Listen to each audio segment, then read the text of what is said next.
이제 우리 모두 다 같이 자리에서 일어나셔서 경건한 마음으로 묵상기도 드리심으로 주일 오전 일부 예배로 나아가시겠습니다. 주님 서신 발 앞에 내 주님 서신 발 앞에 내 주님 서신 발 앞에 다 엎드려 경배합니다. 예배합니다. 오직 여호와는 그 성전에 계시니 온 땅은 그 앞에서 잠잠할지니라. 하나님은 영이시니 예배하는 자가 영과 진리로 예배할지니라. 아멘.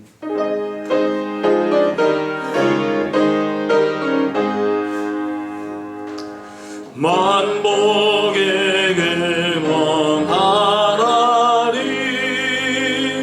온 백성 찬송 드리고 저 천사여 찬송하세.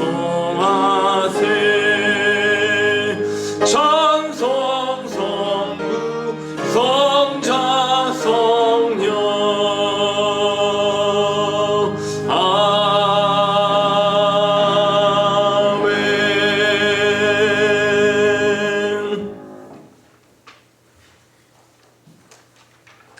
여호와 우리 주여, 주의 이름이 온 땅에 어찌 그리 아름다운지요.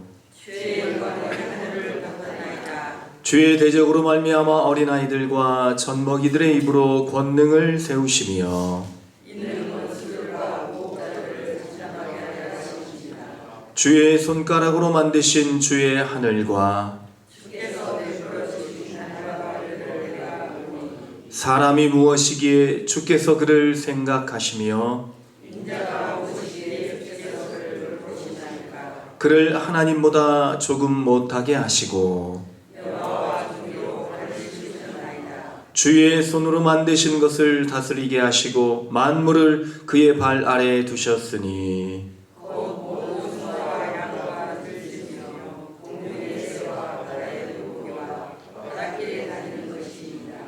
여호와 우리 주여, 주의 이름이 온 땅에 어찌 그리 아름다운지요. 아멘.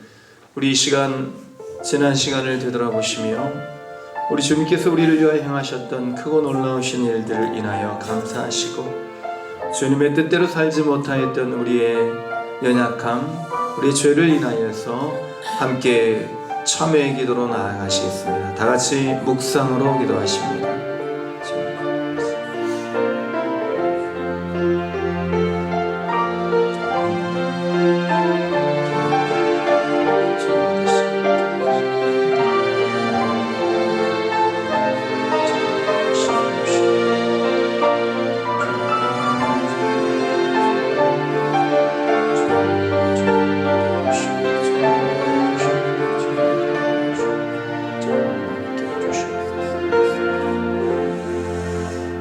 오호라, 나는 곤고한 사람이로다. 이 사망의 몸에서 누가 나를 건져내랴.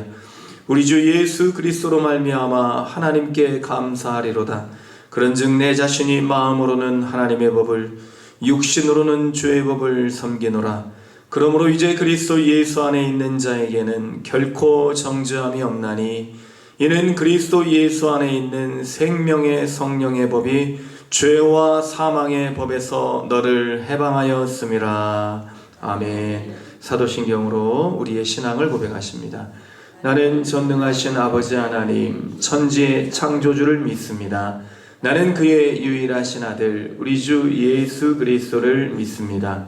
그는 성령으로 잉태되어 동정녀 마리아에게 선하시고 본디오 빌라도에게 고난을 받아 십자가에 못 박혀 죽으시고 장사된 지 사흘 만에 죽은 자 가운데에서 다시 살아나셨으며 하늘에 오르시어 전능하신 아버지 하나님 우편에 앉아 계시다가 거기로부터 살아있는 자와 죽은 자를 심판하러 오십니다. 나는 성령을 믿으며 거룩한 공교회와 성도의 교제와 죄를 용서받는 것과 몸의 부활과 영생을 믿습니다. 아멘. 우리 다 같이 자리에 앉으신 후에 찬송가 78장 찬양 드리겠습니다.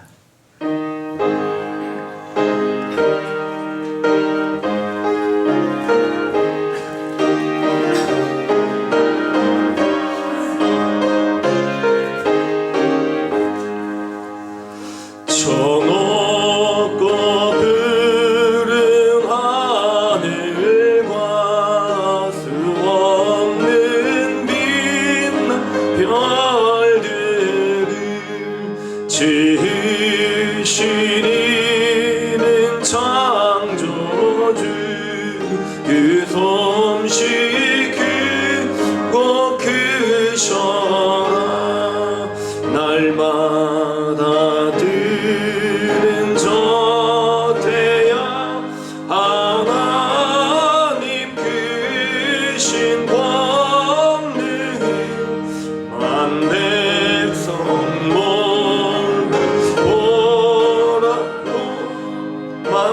만방에 두루 비치네 해지고 화문 깃들 때 동편에 달이 떠올라 밤마다 귀한 소식을 이 땅에 전하네 행성과 항성 모든 별 저마다 제일 돌면서 창조의 깊은 소식을 온 세상 널리 전하네 엄숙한 침묵 속에서 무별이 제길 따르며 지구를 싸고 돌 때에 들리는 소리 없어도 내 마음 귀가 열리며 그 말씀 밝히 들리네 우리를 지내시니 내 주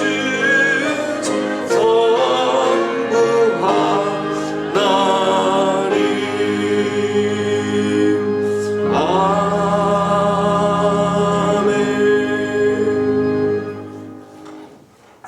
아멘.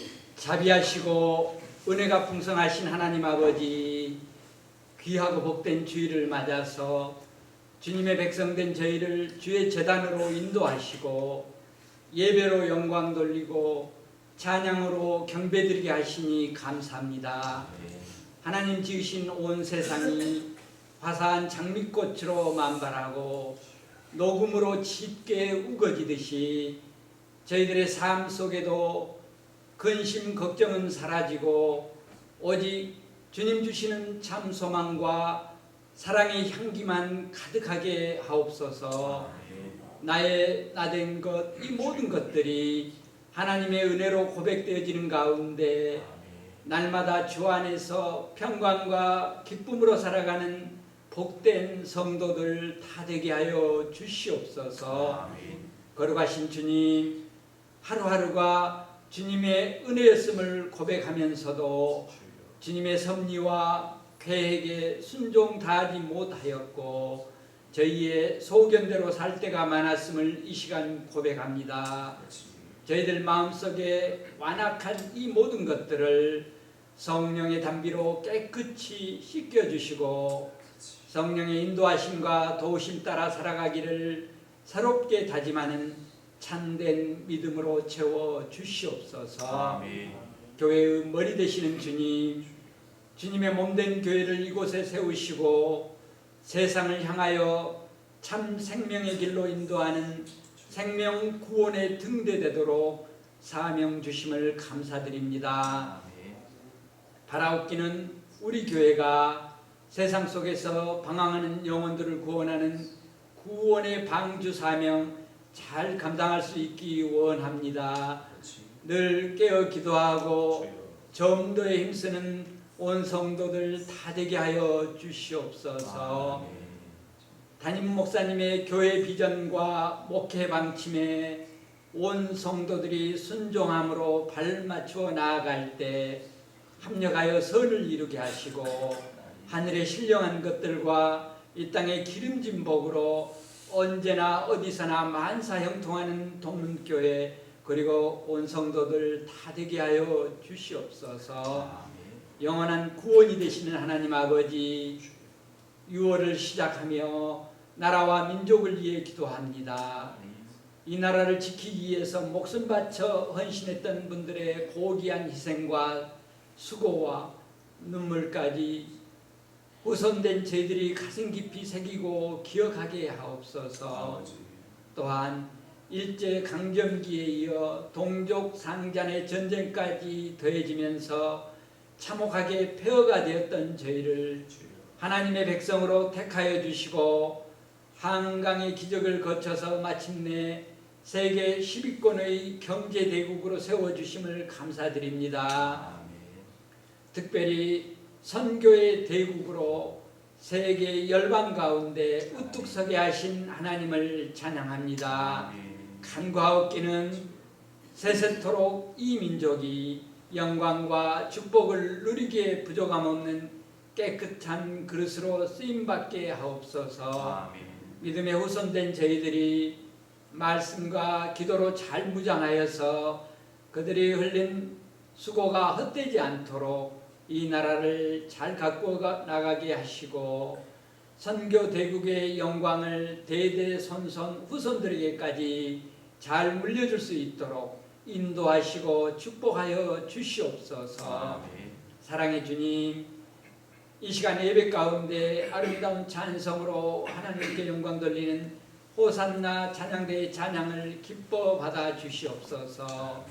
부르는 이와 듣는 이 모두에게 벅찬 감동과 기쁨으로 은혜 충만하게 하옵시고 하나님의 거룩하신 이름을 온전히 드높이게 하옵소서. 오늘 또 저마다의 위치에서 이름 없이 빛도 없이 헌신과 수고를 아끼지 않는 귀한 순종의 손길들이 있습니다. 주님께서 세세히 연락하시고 넘치도록 축복하여 주시옵소서. 단위에서 말씀 전하시는 담임 목사님께서 묵상하고 준비하신 말씀이 능력 있게 선포될 수 있도록 성령으로 기름 부어 주시옵소서. 고단한 삶 속에서 힘들고 지치고 낙심한 성도들까지 하나님의 말씀으로 치유하고 싸맬 수 있는 갑절의 능력을 허락하여 주시옵소서. 날마다 우리를 새롭게 하시며 예배의 자리로 부르시는 예수님의 이름으로 기도드립니다. 아멘.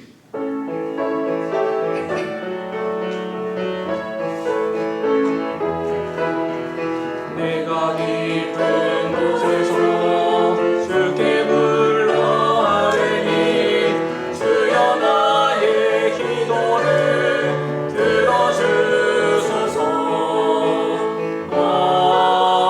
아멘 아멘. 복되고 거룩한 주일 우리가 함께 보실 하나님의 말씀은 예레미야 애가 3장 40절로 50절 말씀입니다. 제가 가진 성경 구약 성경 1147면 예레미야 애가 3장 40절로 50절까지의 말씀을 봉독해 드리겠습니다.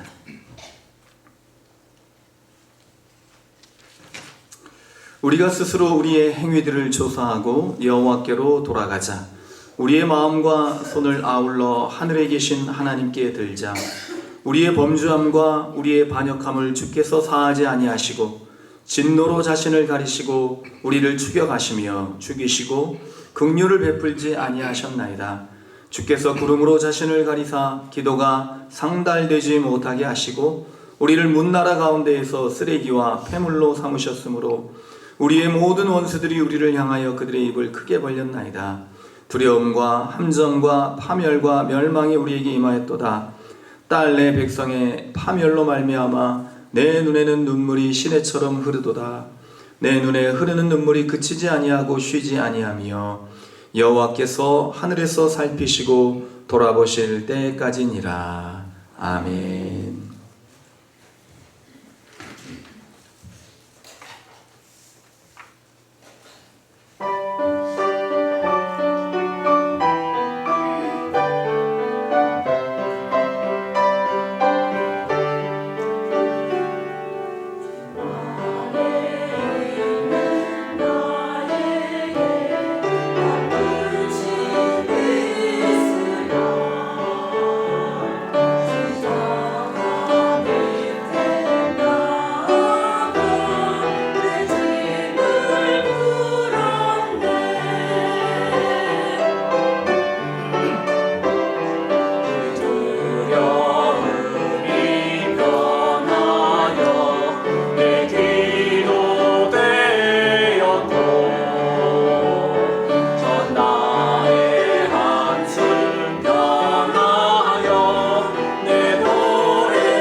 아멘.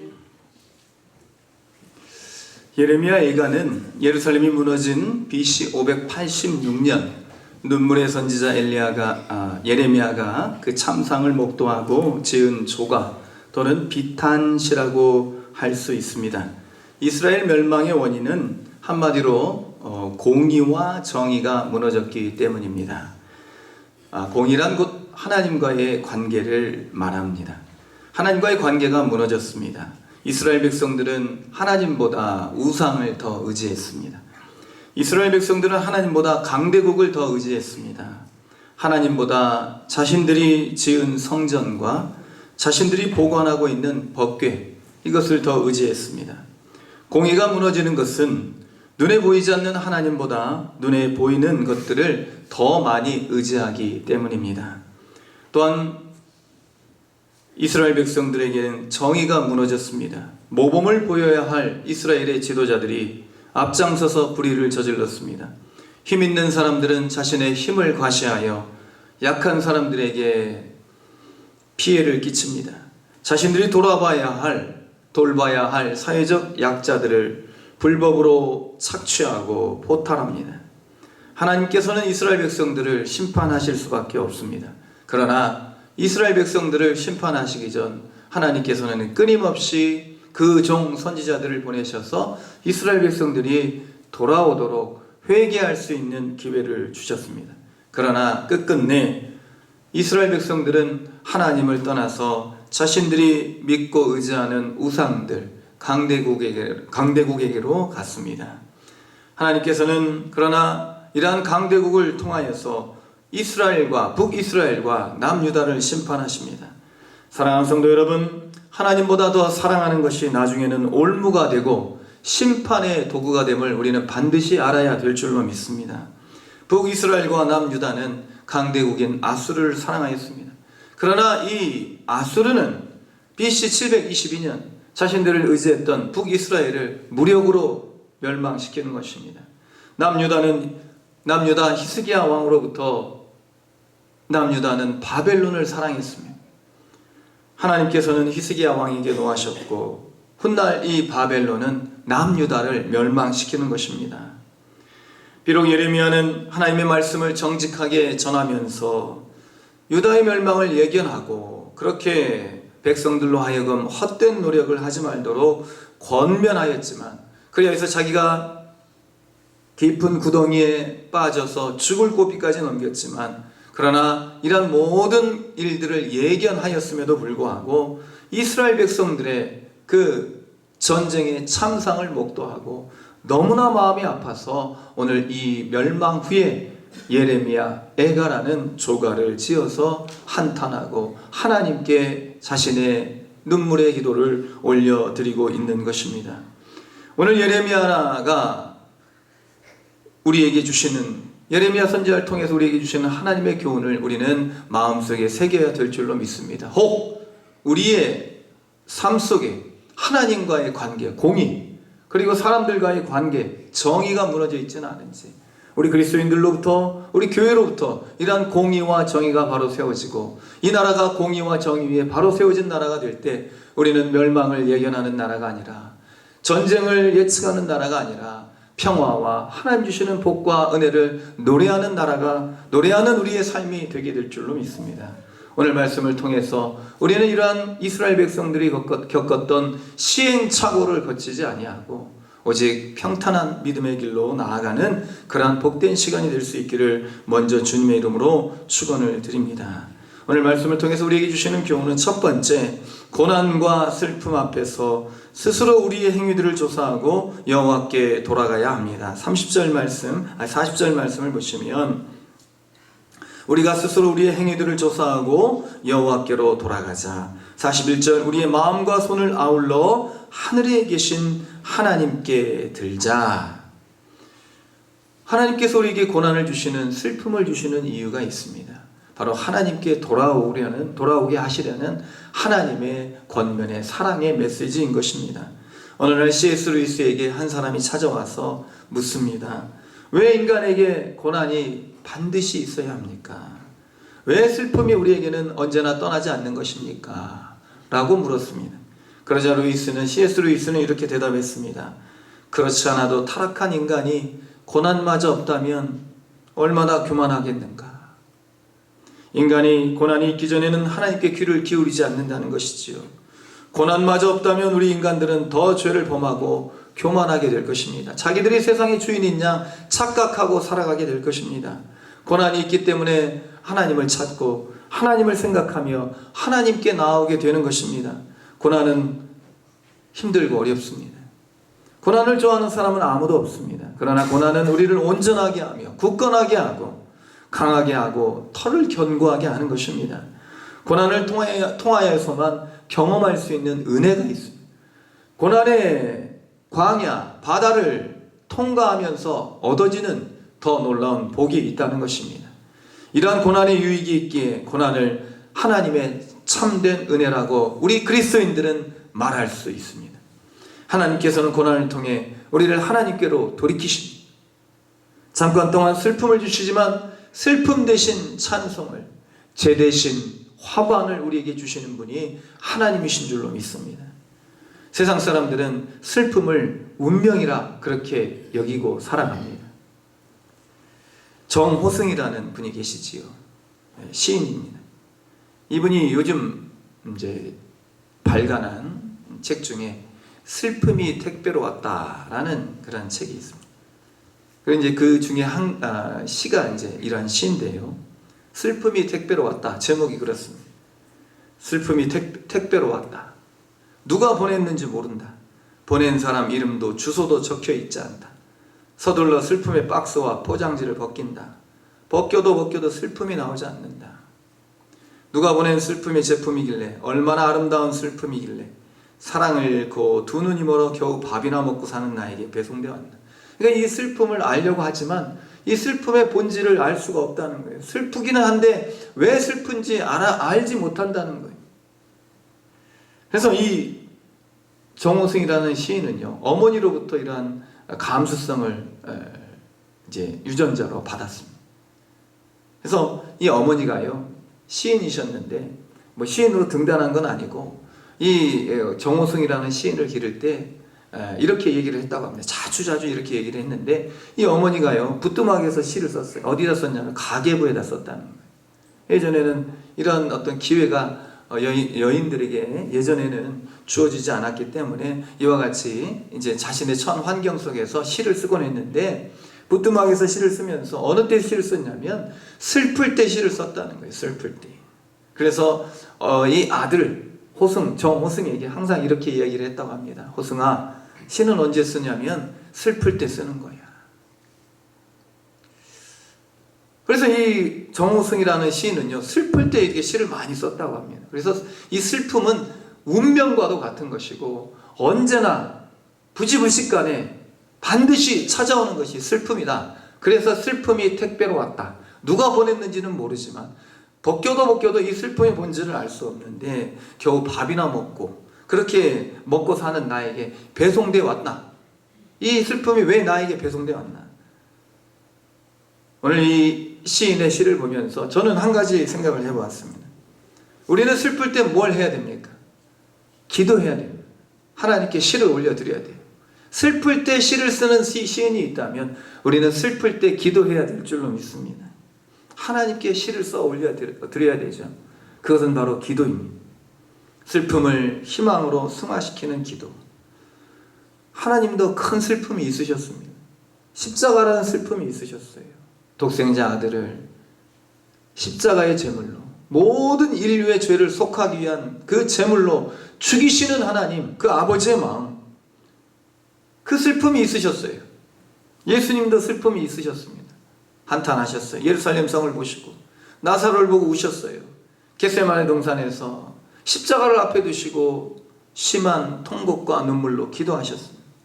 성령님도 우리를 위해 탄식하시지. 그러나 예수님은, 하나님은, 성령님은 이 탄식, 비탄을 십자가라는 이 저주의 상징을, 슬픔의 상징을 기쁨으로, 복으로, 생명으로 바꾸어 주셨습니다. 그래서 이 정호승이라는 시인이요, 서강대 송복모 신부님의 글을 인용하여서 이렇게 말을 합니다. 십자가는 지고 가는 것이 아니라 품고 가는 것이다. 그래서 등에 지고 가면 이건 짐이에요. 십자가는 짐이 되는 거예요. 등에 지는 것은 다 짐입니다. 품고 가는 것 보세요. 어떤 걸 품고 가십니까? 아이를 품고 가시죠. 귀한 것 품고 가시죠. 그래서 우리는 십자가를 귀한 것으로 여길 때 우리는 품고 갈 수가 있는 것입니다. 20kg 넘는 호박은요, 등에 지고 가야 되는 거예요. 그래도 무거워요. 근데 20kg 넘는 아이를 품에 안고 가면 무겁지 않습니다. 아이를 등에 지고 가지는 않죠. 물론 이제 업고 가시지만, 그러나 마음으로는 품고 가시지 않습니까? 십자가를 이와 같이 품어야 된다고 말하는 것이지요. 사람들은 슬픔을 운명이라고 합니다. 지고 가는 거라고 얘기를 해요. 정호승이라는 시인도 거기서 벗어나지 않습니다. 그러나 슬픔은 운명이 아닌 하나님의 축복의 도구인 줄로 믿습니다. 품고 가야 되는 것이지요. 운명이라 생각하는 사람들은 슬픔은 큰 짐이 됩니다. 고난은 무거운 짐이 되는 것이지요. 반면 성경에서 슬픔은 하나님의 선하신 계획입니다. 고난과 슬픔을 통해 하나님을 바라보게 하십니다. 고인이 된 박완서 작가, 이분이 책도 많이 쓰시고 시도 많이 쓰시고, 이분이요 사랑하는 아들이 있었어요. 정말 사랑하는 아들, 이 독생자가 있었는데, 외아들이 있었는데 이 아들이 어느 날 죽었어요. 갑자기 죽었어요. 그래서 이 박완서 작가가 하나님을 원망합니다. 조물주를 원망해요. 천주교 교인이긴 하였지만, 그래서 이와 같이 원망을 하다가 어느 날 갑자기 이런 생각이 들더라는 거예요. 내가 원망할 수 있는 절대자가 있어서 감사하다. 누군가 원망할 수 있는 대상자가 있어서 감사하다는 거예요. 만약에 원망할 수 있는 대상자도 없으면 얼마나 허무하겠냐는 거예요. 삶이 의미가 없고 누구한테 호소할 사람도 없고 탄식할 사람도 없고. 사랑하는 성도 여러분, 슬픔이 있으시거든, 고난이 있으시거든 우리 하나님께 호소하시길 바랍니다. 절대자를 붙잡으시고 기도하시기를 바랍니다. 고난과 슬픔이 없는 그러한 나라를 우리에게 허락하시고 인도하고 계시는 하나님께 나아가시기를 바랍니다. 오늘 40절 말씀, 우리가 스스로 우리의 행위들을 조사하고 여호와께로 돌아가자. 우리의 마음과 손을 아울러 하늘에 계신 하나님께 들자. 두 번째 오늘 주시는 교훈은요, 진정한 심판은요 하나님의 육이라는 것입니다. 육이 방치하시는 것이죠. 버려버리시는 것입니다. 예레미야 선지자는 요시야 왕 제위 때부터 BC 627년, 이제 627년 요시야 왕 제위 때부터, 그리고 시드기야 유다가 멸망할 때까지 이 약 한 40년, 그리고 그 후에까지 약 한 40년 동안을 예언을 했어요. 하나님의 심판에 대해서 끊임없이 이스라엘 왕과 백성들에게 선포했어요. 그러나 이스라엘 백성들은요 귀등으로도 듣지 않았어요. 처음에는 그런 일이 있을까 하고 이제 마음에 어떤 그런 두려움이 있었을 수도 있습니다. 그러나 10년, 20년, 30년이 지나도록 아무런 일이 일어나지 않는 거예요. 하나님이 계시면 우리를 심판해야지. 하나님이 살아계시면 우리의 이런 잘못된 죄악을 하나님께서 번개로, 아니면 다른 어떤 신비한 이적으로 우리의 이런 모든 행위들을 심판하셔야지. 근데 40년이 지나도록 이런 일들이 일어나지 않는 거예요. 하나님께서 왜 이렇게 기다리고 또 오래 참고 계십니까? 모든 사람들이 회개하고 돌아오기를 하나님께서 원하시는 것입니다. 하나님께서 기다리시는 것을 마치 하나님이 안 계신 것처럼 착각하는 사람들이 있다는 것이죠. 아무런 나쁜 짓을 해도 별다른 일이 일어나지 않아요. 우리 믿는 사람들도 악인들이 잘 되는 것을 보면서 하나님이 과연 살아계시나 하신 것일까? 이 신정론, 이 문제를요 우리가 늘 해결하면서도 또다시 악인들이 잘 되는 것을 보면서 우리 스스로가 시험에 들고 우리 스스로가 하나님이 안 계신가 하고 의심하는 경우가 종종 있다는 것입니다. 그러나 하나님은 기다리시는 거예요. 악인들도 회개하기를 기다리시는 거예요. 눈이 높은 것과 마음이 교만한 것과 악인이 형통한 것은 다 죄니라. 잠언 21장 4절. 악인이 형통한 것 보면서 그것이 부러워서 그러면 나도 하나님 믿으면서 이렇게 힘들게 사는 것보다 하나님 안 믿어도 잘 되는 것, 그것이 더 좋지 않겠나. 거기를 따라가면 안 되는 거예요. 하나님께서는요 지나간 세대에는 모든 민족으로 자기의 길을 가게 하셨어요. 그 당시의 사람들은요 하나님 없이도 잘 사는 그러한 시대가 있었다는 거예요. 그러나 하나님께서 자기를 증언하시지 아니한 것이 아니니 모든 하늘로부터 비를 내리는 것과 결실기를, 이제 나무들이, 꽃이, 이런 모든 결실기를 맺는 그런 선한 일을 하심으로 사람들에게 음식을 주시고 또 사람들에게 수확의 기쁨을 주심으로 사람들에게 하나님의 조물주의 형상, 그 흔적을 알려주셨다는 거예요. 그런데도 사람들은 이 세상이 저절로 생겨난 것처럼 자신들이 마치 먼지에서 우연히 생겨난 것처럼 그렇게 생각하면서 살아가기 때문에 하나님께서는 그대로 내버려 두실 때가 있지만 이것이 바로 유기이고 심판이 됨을 우리는 알아야 되고, 하나님께서 우리를 끊임없이 견책하시고 우리를 불러주시는 그런 수단과 방법이 고난이고 슬픔일지라도 우리는 그것이 사랑임을 기억하여서 진정한 심판이 유기라는 사실을 우리는 꼭 기억해야 될 줄로 믿습니다. 그래서 오늘 말씀에 하나님께서는요, 우리에게 말씀하시지요. 우리의 범죄함과 42절 우리의 반역함을 주께서 사하지 아니하시고, 사하지 아니하시는 게 은혜라는 거예요. 놔두는 것, 방치하는 것이 그것이 심판이라는 것입니다. 세 번째, 우리가 오늘 말씀을 통해서 얻어야 할 교훈은 하나님의 은혜로 살고 있음을 반드시 기억해야 됩니다. 42절, 47절 말씀까지 우리가 보시면요, 우리의 범죄함과 우리의 반역함을 주께서 사하지 아니하시고, 43절 진노로 자신을 가리시고 우리를 추격하시며 죽이시고 긍휼을 베풀지 아니하셨나이다. 그래서 하나님께서 이스라엘 백성들을 전쟁과 기근과 전염병으로 심판하시겠다고 말씀하시는 거예요. 지금 이 세상이 이러한 일들이 반복되고 있지 않습니까? 기근이 있어요. 전쟁이 끊이지 않아요. 전염병이 창궐하고 세상에 많은 사람들이 고통 가운데 있습니다. 이 때가 바로 하나님께 돌아가야 할 때이고 우리가 저절로 살고 있었다는 것을 회개해야 할 때입니다.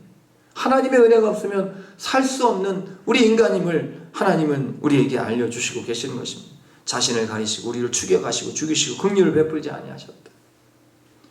그리고 44절 말씀 보시면 주께서 구름으로 자신을 가리사 기도가 상달되지 못하게 하시고, 상달되지 못하게 하시는 구름으로. 하나님 왜 기도를 막으실까요? 기도하면 반드시 들어주시기 때문이죠. 우리는 기도하면 하나님이 우리 뜻대로 이루어지지 않으셨기 때문에 우리가 기도가 막혔다고 생각을 해요. 하나님 우리의 기도를 들으시지 않았다고 생각을 해요. 그러나 하나님은 우리를 가장 잘 아시고 우리를 만드신 분이시기 때문에 우리에게 가장 좋은 방법으로 응답하실 분, 하나님은 응답하시지 않는 것이 아닙니다. 반드시 응답하시죠. 그래, 아니다, 기다려라. 하나님 말씀하시는 거예요. 응답하시는 거예요. 왜 기도를 막으시는가? 기도하면 반드시 응답하시기 때문에 기도할 수 있는 것이 은혜인 줄로 믿습니다. 기도는요, 앞서 말씀드린 것 같이 짐이 아니에요. 의무이기 이전에 권리인 것입니다. 사무엘은 기도하는 것을 쉬는 것이 죄라고 말씀하셨습니다. 하나님께 기도하지 않고 중요한 일을 처리하는 것은요, 빨리 일을 처리할 수는 있지만 제대로 일을 처리할 수는 없는 것입니다. 일이 당장 이루어진 것 같아요. 그러나 나중에 돌이켜보면 기도하지 않고 했던 일들은 반드시 우리에게 혼란을 줄 수 있다는 것입니다. 우리는 반드시 모든 일에 있어서 기도를 앞장 세워야 될 줄로 믿습니다. 기도는 우리에게 복이에요. 영성의 뿌리는 묵상입니다 라는 책을 쓴 강준민 목사님, 이런 이야기가 있어요. 글이 있어요. 우리가 하나님의 음성을 듣기 위해 하나님 앞에 잠시 머무는 것은, 이것은 낭비가 아니고 게으름이 아닌 거룩한 전략이라는 거예요. 이 시간도 아까워가지고 기도하는 시간조차 확보하지 못하고 그저 그냥 우리는 모든 세상 일에, 주어진 일에 급하고 빠르게 분주하게 움직이고 있지만, 그러나 잠시 하나님 앞에서 머무는 것, 이것은 거룩한 전략이라는 거예요.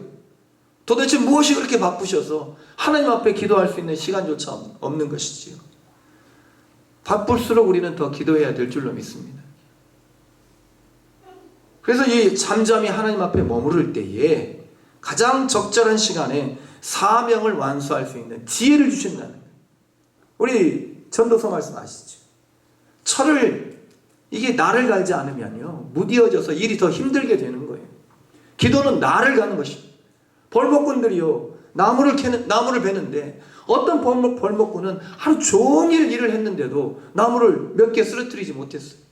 그런데 어떤 벌목꾼은요, 막 놀면서 쉬면서 하는 것 같은데 나무를 2배, 3배 더 많이 넘어뜨렸다는 거예요. 이유가 무엇입니까? 쉬는 시간에 뭘 했다는 거예요, 벌목꾼이? 지혜로운 벌목꾼은 쉬는 시간에 나를 갈고 있었다는 거예요. 이 기도는요, 우리에게 지혜를 주는 도구이니 이 기도를 통해서 우리의 삶의 나를 갈게 되는 것입니다. 지혜를 더 키우는 것이 되는 것입니다. 그래서 기도를 통해서 우리 하나님 앞에 나아가야 될 줄로 믿습니다. 하나님의 심판은요, 기도를 가리시는, 기도하지 못하게 하는 거예요, 사탄은. 그 다음에 45절 말씀. 우리를 문나라 가운데서 쓰레기와 폐물로 삼으셨습니다. 아수르 바벨론 말씀을 드렸습니다. 의지하고 공물 바치고 참 위대하십니다.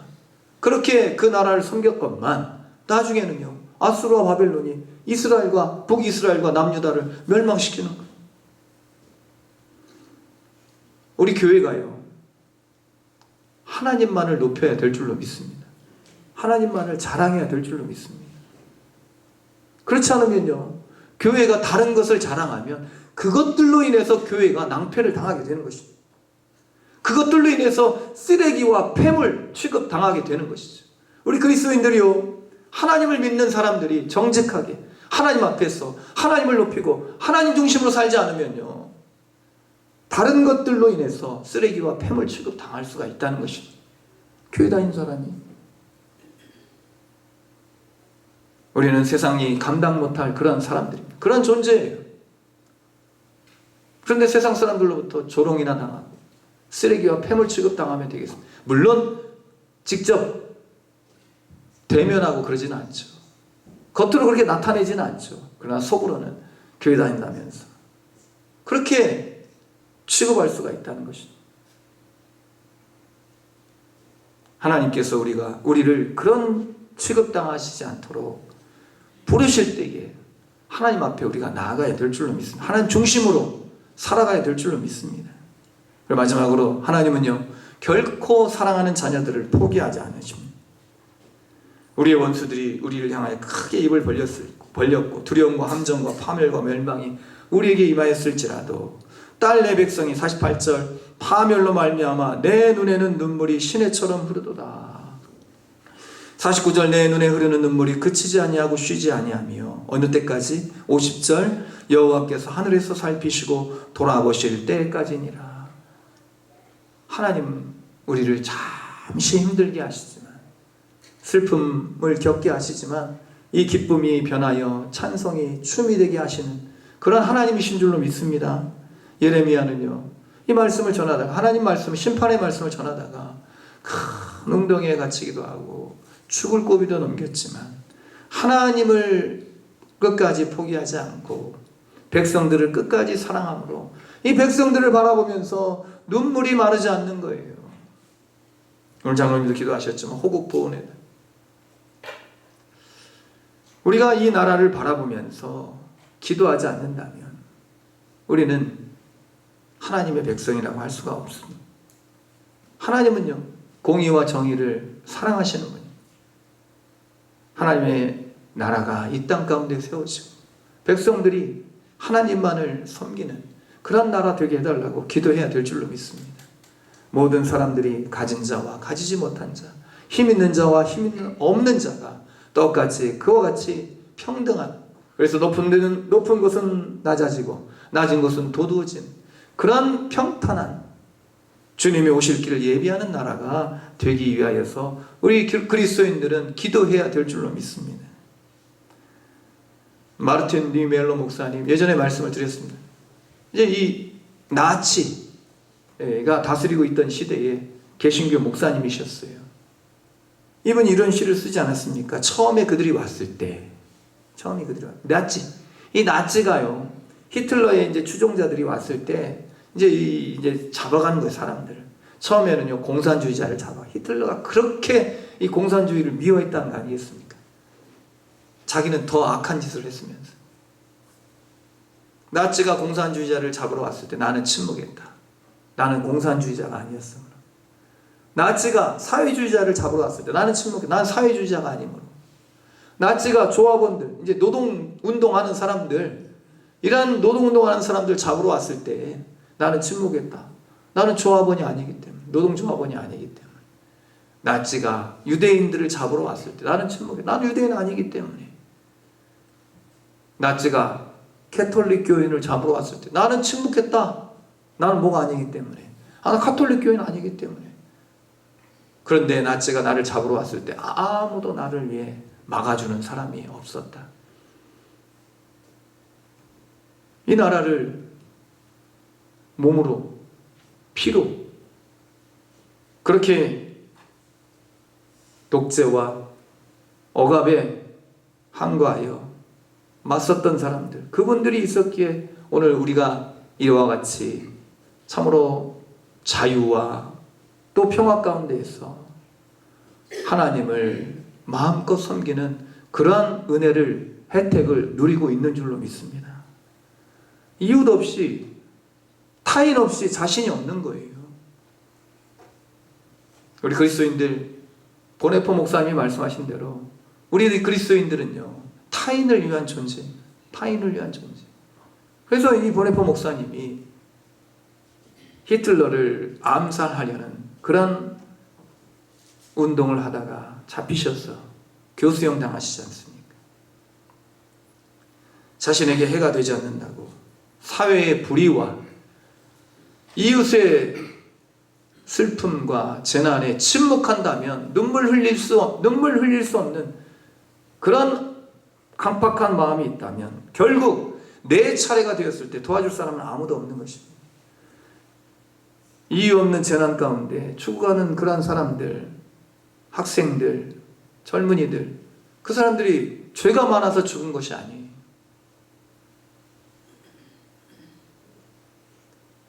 사랑하는 성도 여러분, 우리는 이 나라와 백성을 위해 예레미야처럼 눈물의 기도를 올릴 수 있어야 될 줄로 믿습니다. 우리 금요일마다 기도를 해요. 교회가 기도하면 수요일마다 기도해요. 나라와 민족을 위해서, 이웃을 위해서, 교회를 위해서. 오늘 말씀을 통해 우리는 이스라엘의 전철을 밟아서는 안 된다는 하나님의 사랑의 음성을 듣습니다. 하나님은 오늘도 여러 가지 신호로 우리를 부르고 계십니다. 여호와께로 돌아와라. 나에게로 돌아와라. 너가 지금 붙잡고 있는 그 하나님보다 더 귀한 것이 무엇이냐? 하나님보다 더 중요하다고 생각하는 그것이 무엇이냐? 그 음성을 우리가 들어야 될 줄로 믿습니다. 하나님만이 우리에게 재앙이 아니라 평안을 주시는 분인 줄로 믿습니다. 우리에게 영원한 기쁨을 주시는 분인 줄로 믿습니다. 잠깐 고난을 당한 우리는 이러한 음성을 듣고 하나님께 돌이킬 때 하나님께서는 우리에게 영원한 복을 주실 줄로 믿습니다. 영원한 힘과 능력, 소망과 평안을 주시는 하나님 앞에 돌아가실 수 있는 우리 모든 복된 지혜로운 주의 백성들 되시기를 주님의 이름으로 축원을 드립니다. 기도하시겠습니다. 거룩하신 하나님 아버지, 여호와께 돌아가자. 하나님, 우리는 날마다 약하고 부족하고 믿음이 연약하여서 하나님의 뜻을 잘 따라가지 못하는 그러한 죄인임을 이 시간 고백하오니 주여, 우리의 모든 삶 속에서 우리 하나님께로 우리의 모든 시선과 마음, 우리의 중심을 돌이켜 하나님께 온전히 우리의 모든 소망을 두고 하나님의 영광을 위하여 살아가는 참으로 복된 지혜로운 주의 백성들 되게 하여 주시옵소서. 우리의 기도 응답하여 주시고 우리의 삶 속에서 하나님 나라가 늘 이루어질 수 있기를 간절히 구하옵나오며 우리의 모든 것 되시며 우리 삶의 주인이시고 우리 삶의 통치자, 영원한 복의 근원이 되시는 예수님의 이름으로 기도드립니다. 아멘. 찬송가 290장 찬양 드리겠습니다.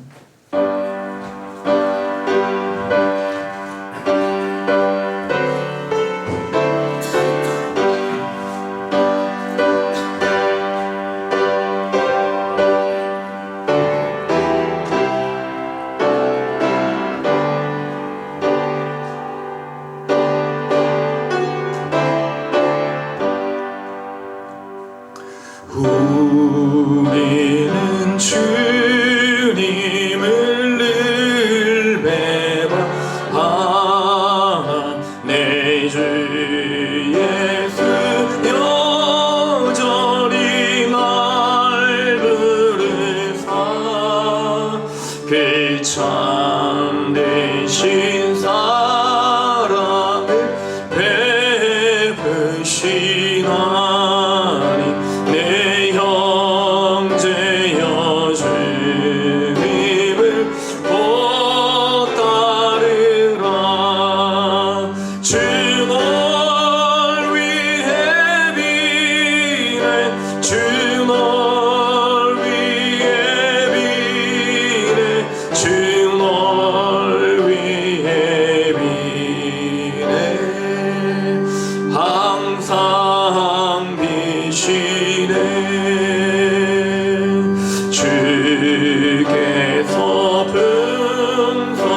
사는 인생 불쌍히 여기시고 주님께로 돌아와 참 안식과 복락을 누리게 하시고자 오늘도 우리를 거룩한 안식과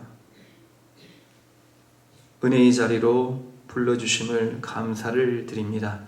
우리 주님께서 우리를 불러주신 것은 우리에게 짐을 지우시기 위함이 아니라 우리의 무거운 짐을 벗기시고 우리 하나님께 주시는, 우리 예수님께서 주시는 참 평안을, 기쁨을, 영원한 복락을 주시고자 하심인 줄로 믿사오니 우리 주님 앞에 늘 거하고 주님의 음성과 주님의 뜻을 날마다 듣고 따르며 순종하는 주의 백성들 되게 하여 주시옵소서.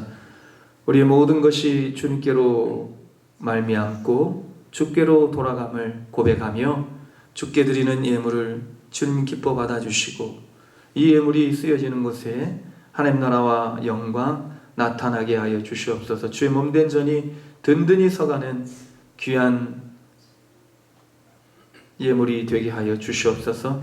특별히 주님 앞에 감사의 제목을 올려드립니다. 가족의 건강 감사함으로 주님 이 감사를 받아주시고 하나님 앞에 범사에 감사하는 감사의 예물, 하나님께 드리는 또 마음 깊이 올려드리는 감사의 예물도 주님 받아주시고 더 큰 감사와 기쁨이 우리 모든 성도들에게 늘 넘쳐날 수 있게 주님 복 내려 주시옵소서. 우리 모든 것 되신 예수님의 이름으로 기도드립니다. 아멘. 교회 소식 말씀드리겠습니다. 주보 뒷면을 참조해 주시기 바랍니다. 예배, 본질이 예배입니다. 그래서 예배를 우리가 최우선으로 그렇게 중심에 두시고 사랑하시고 적극적으로 예배 자리 참여하는 우리 모두가 되기를 원합니다. 오늘 2부 예배 후에 정기 당회가 목양실에서 있습니다. 그리고 다음 주에 이제 정기 재직회 1부 예배 후에 정기 재직회 본당에서 하도록 하겠습니다. 4개 노예 체육도 이제 순천남노예, 순천노예, 순서노예, 그리고 여수노예 이렇게 4개 노예가 연합하여서 체육대회를 합니다. 그 다음에 온라인 예배에 참조해 주시고 한 영혼 구원을 위해 기도하시고 전도에 힘쓰는 우리 모두가 되기를 원합니다. 6월 예배인들께서는 주보와 게시판을 참조하시고 미리 오셔서 기도로 준비해 주시면 감사하겠습니다. 잠깐 1부 예배 후에 예찬 마치고 교회 청소가 있겠습니다. 지난주 우리 미니 바자회를 했는데 수익금이 1억에서 좀 못 미치는 1억에서 좀 못 미치는 14만 8천 원 14만 8천 원 이렇게 성경금이 모였습니다. 나를 위해 쓰는 1억보다도 하나님 나라를 위해 쓰는 14만 8천 원이 더 큰 금액인 줄로 믿습니다. 아멘을 안 하시네. 1억이 더 좋으신가 봐요. 14만 8천보다 1억이 더 좋으세요? 1억이 더 좋긴 하죠. 물론 하나님을 위해서 쓰시면 1억도 얼마나 큰 돈이겠습니까? 근데 14만 8천 우리 선교원금으로 그렇게 다 돌리고 그리고 필요한 우리 선교지에 사용하도록 하겠습니다. 참여해 주시고 또 그렇게 수고해 주신 모든 분들께 감사의 말씀을 올려드립니다. 우리 옆에 계신 분들, 앞뒤에 계신 분들 바라보시면서 성도 인사 나누겠습니다. 하나님 당신을 사랑하십니다. 사랑하십니다. 사랑하십니다.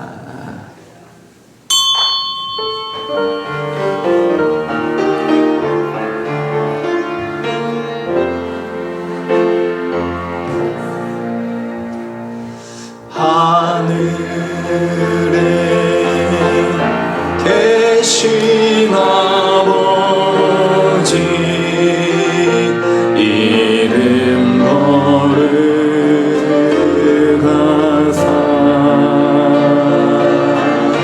주님 나라 임하시고 뜻이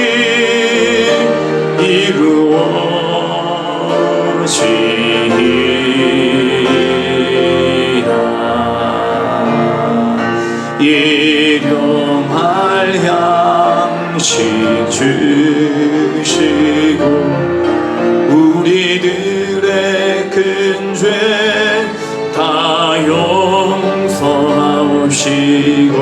또 시험에 들게 마시고 악에서 구원하소서. 대개 주의 나라 주의 권세 주의 영광 영원히 아멘.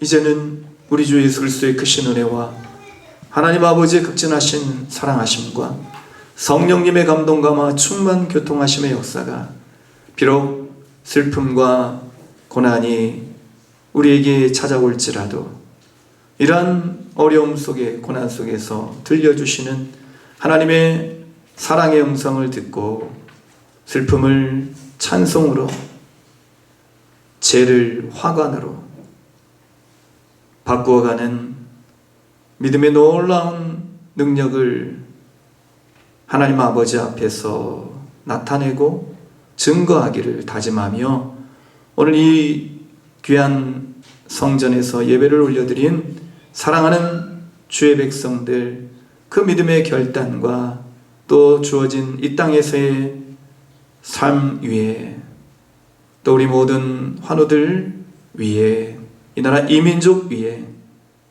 지금부터 영원토록 함께 계시기를 간절히 축원하옵나이다. 아멘. 할렐루야.